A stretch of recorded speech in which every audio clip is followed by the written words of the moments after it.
No boot camp is mandatory, needed, or required if you want to make it in IT. If you're introverted and self disciplined like me, don't spend any money unless you really want to.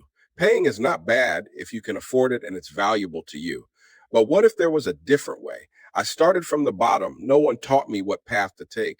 No one guided me and no one held my hands. I went out and got it like Jesse got his. I took the knowledge wherever I could find it. The rest was God's help. I created this free AWS DevOps Bootcamp for those that can't afford to pay. They are broke and could not start without a handout to pull them up.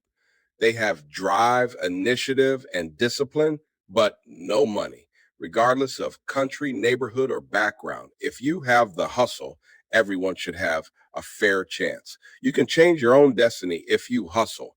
Log in and check it out. As for those people that want and need credibility for an employer, when you're done, there is a hands on lab and a badge and certificate of training you can post on LinkedIn.